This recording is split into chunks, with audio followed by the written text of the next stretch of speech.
15 September 2020 adalah hari bersejarah bagi Israel, Uni Emirat Arab, dan Bahrain. Perdana Menteri Israel Benyamin Netanyahu, Menteri Luar Negeri Bahrain Abdul Latif Rashid Al-Sayani, dan Menteri Luar Negeri Uni Emirat Arab dan Kerjasama Internasional Sheikh Abdullah bin Zayed Al Nahyan sepakat menandatangani Perjanjian Abraham yang menandai hubungan damai ketiga negara itu atas prakarsa Presiden Amerika Donald Trump. Perjanjian Abraham bukan hanya menguntungkan Israel, sebab umat minoritas di Uni Emirat Arab dan Bahrain dijamin kebebasan beragama. Bagian terpenting dari Perjanjian Abraham adalah keinginan mengakhiri radikalisme dan konflik untuk menyediakan masa depan yang lebih baik bagi generasi mendatang.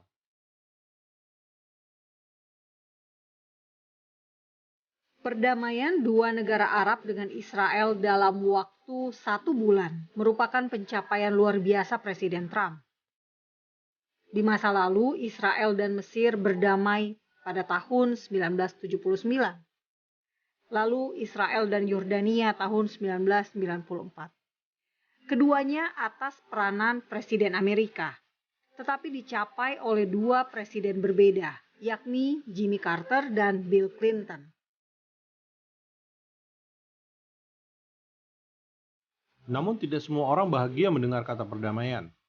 Presiden Palestina Mahmud Abbas mengutuk kesepakatan damai tersebut. Abbas bahkan mengancam akan memutus segala bentuk hubungan dengan Israel dan Amerika. Kemarahan juga muncul di Iran, yang selama ini mendukung kelompok teroris Hamas di Gaza dan Hezbollah di Lebanon. Bagaimana dengan Anda di Indonesia? Fakta Israel mengajak Anda mendukung perdamaian. Dengarkan pernyataan menyejukkan dari para pembuat janji damai Perjanjian Abraham ini. The Abraham Accords also opened the door for Muslims around the world to visit the historic sites in Israel and to peacefully pray at Al-Aqsa Mosque in Jerusalem, the third holiest site in Islam. Actually lies that the Jews and Arabs were enemies and that Al-Aqsa Mosque was under attack. Constantly they would say it was under attack.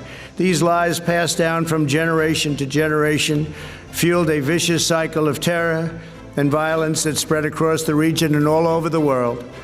These agreements prove that the nations of the region are breaking free from the failed approaches of the past.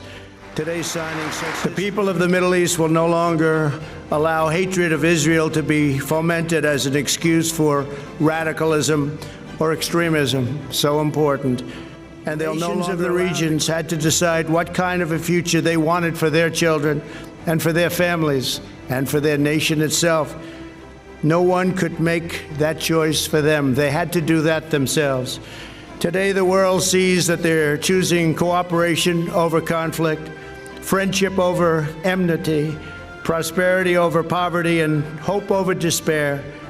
They are choosing a future in which Arabs and Israelis, Muslims, Jews, and Christians can live together, pray together, and dream together, side by side in harmony, community, and peace. Once again, I say, Assalamu alaikum. Peace unto thee. Shalom. And the blessings of the peace we make today will be enormous. First, because this peace will eventually expand to include other Arab states, and ultimately it can end the Arab-Israeli conflict once and for all.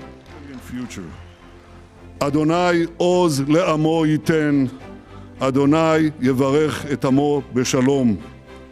May God give strength to his people. May God bless his people with peace. I stand here today to extend a hand of peace and receive a hand of peace. In our faith, we say, O God, you are peace, and from you comes peace. The search for peace is an innate principle, yet principles are effectively realized when they are transformed into action. Today, We are already witnessing a change in the heart of the Middle East, a change that will send hope around the world.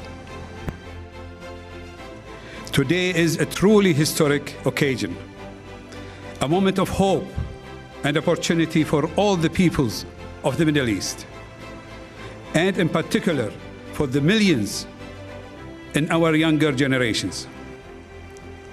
The declaration supporting peace between the Kingdom of Bahrain and the State of Israel is an historic step on the road to genuine and lasting peace, security, and prosperity across the region, and for all who live there, regardless of religion, sect, ethnicity, or ideology.